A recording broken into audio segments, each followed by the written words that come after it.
வணக்கம் மக்களே. நமக்கு எவ்வளவு ஞானம் இருந்தாலும் செயல்களின் மீது பற்று வைத்தால் அது நம்மை எத்தகைய நிலைக்கு தள்ளிவிடும் என்பதை ஒரு கதையின் மூலம் அறியலாம். நமது செயல்களில் கொண்ட பற்று சூதாட்டத்தில் ஈடுபடுவது போன்றதே. செல்வத்தில் ஆசை வைத்து அதை எவ்வளவுதான் குவித்தாலும் இன்னும் குவிக்க வேண்டும் என்ற எண்ணத்தை தான் அது ஏற்படுத்தும். நாவின் ருசிக்கு அடிமையானவன் எவ்வளவு சாப்பிட்டாலும் அவனது ஆசை அடங்குவதில்லை. இன்னும் உண்ண வேண்டும், இன்னும் உண்ண வேண்டும் என்றுதான் அது துடிக்கும். வயிறுதான் அதற்கிடம் தராது. ஐம்புலங்களின் வழியே செல்பவன் மாயமானை துரத்திச் செல்பவன் ஆகின்றான். கடைசி வரை மான் கண்களில் மட்டும்தான் தெரியுமே தவிர கைகளுக்கு சிக்கவே சிக்காது. சூதாடுபவரை எடுத்துக்கொள்ளுங்கள். ஒவ்வொரு முறையும் இதோ நாம் வென்று விடுவோம் என்கிற எண்ணத்தில் தான் ஆடி தன்னிடமுள்ள சொத்து மொத்தத்தையும் இழந்து விடுகின்றார்கள். வாழ்க்கையை பெரும்பாலும் நாம் சூதாட்டம் போல்தான் நடத்தி கொண்டு வருகிறோம். அதில் நிச்சயம் வெல்வோம் என்பது நம் கனவு. ஆனால் நிகழ்வது என்ன? அதற்கு மாறான விஷயமே. ஆனால் மீண்டும் மீண்டும் ஆடி தோற்றுக்கொண்டே தான் இருக்கின்றோம். ஆகவே புலன்களின் வழியே செல்லாமல் உள்ளுணர்வின் வழியே செல்பவனே ஞானி. ஞானம் என்பது படிப்பினாலோ பண்பினாலோ வருவது அல்ல. பற்றுக்களை துறப்பதன் மூலமே நாம் ஞானத்தை அடைய முடியும். இதை பற்றி ஒரு கதையின் வாயிலாக காணலாம். ஓர் ஊரில் முனிவர் ஒருவர் இருந்தார். அவர் எல்லாவற்றையும் துறந்தவர். அவரிடம் ஒரே ஒரு கோவணம் மட்டுமே இருந்தது. உறங்கும்போது அதை எலி கடித்து விட்டது. அவர் வேறு ஒரு கோவணம் வாங்கி கொண்டு வந்தார். அதையும் எலிகள் கடித்து வைத்தன. அதன் பின்னர் 4-5 துண்டு துணிகளை இருப்பு வைத்து கொண்டார். அவற்றையும் எலிகள் கடித்து நாசப்படுத்தின. நாளுக்கு நாள் எலித்தொல்லை அதிகரித்து கொண்டே போனது. இந்த எலித்தொல்லையை ஒழிக்க வேண்டும் என்று நினைத்தார் முனிவர். எலிகளை பிடிப்பதற்காக பூனை ஒன்றை வளர்த்தார். பூனை வந்ததும் எலித்தொல்லைகள் படிப்படியாக குறைந்துவிட்டது. ஆனால் புதிய பிரச்சனை ஒன்று வந்தது.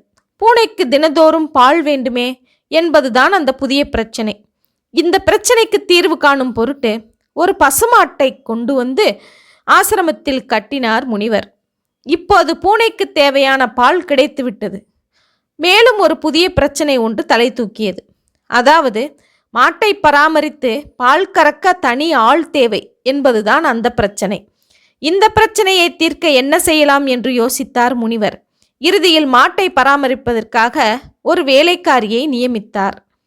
காலம் வேகமாக சென்று கொண்டிருந்தது. அப்போது ஒரு நாள் அந்த வழியே அவரது துறவியின் குரு அந்த இடத்தில் புதிதாக ஒரு பெரிய மாளிகை இருப்பதையும் அதில் பிள்ளைகளும் பெண்களுமாக பல குழந்தைகள் இருப்பதையும் கண்டார். மாளிகையின் அருகில் போய் கதவை தட்டினார் குரு. ஒருவர் வந்து கதவை திறந்தார்.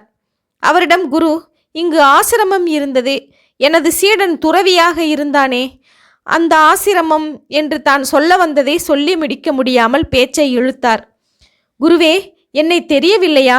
நான் தான் உங்கள் சீடன் என்று கூறினார் கதவை திறந்தவர். அடப்பாவி, நீயா? என்ன ஆயிற்று உனக்கு? எங்கே போயிற்று உனது துறவரம்? உனது தவம் என்ன ஆயிற்று என்று அவனை பார்த்து கேட்டார் குரு. எல்லாம் ஒரு கோவண துணியை காப்பாற்ற போய் வந்த வினை என்றால் நம்புவீர்களா என்று வருத்தத்துடன் கூறினார் அந்த துறவியாக இருந்த சம்சாரி. இதிலிருந்து நமக்கு என்ன தெரிகிறது? துறவி சம்சாரியான கதையிலிருந்து நாம் கற்றுக்கொள்ள வேண்டிய பாடம் என்ன? ஏதோ ஓரிடத்திலே எல்லோருமே தவறிவிடுகிறார்கள். அந்த சறுக்கள் அடியோடு கொண்டு போய் அவர்களை புறப்பட்ட இடத்திலேயே விட்டுவிடுகின்றது. குப்பை மேட்டில் இலை விழுந்த ஓசை கேட்டதும் நாய் துள்ளி எழுந்து ஓடுவது போல சிறு காரணம் ஏற்பட்டாலும் மனித மனம் உடனே ஆசைகளின் பாதையில் தாவி விடுகின்றது. எனவே புலன் வழி செல்வதும் மனம் வழி செல்வதும் இரண்டும் ஒன்றுதான்.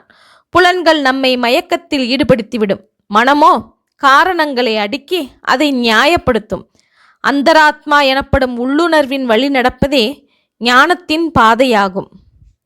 ஓகே மக்களே, மீண்டும் ஒரு புதிய செய்தியுடன் சந்திப்போம். நன்றி, வணக்கம்.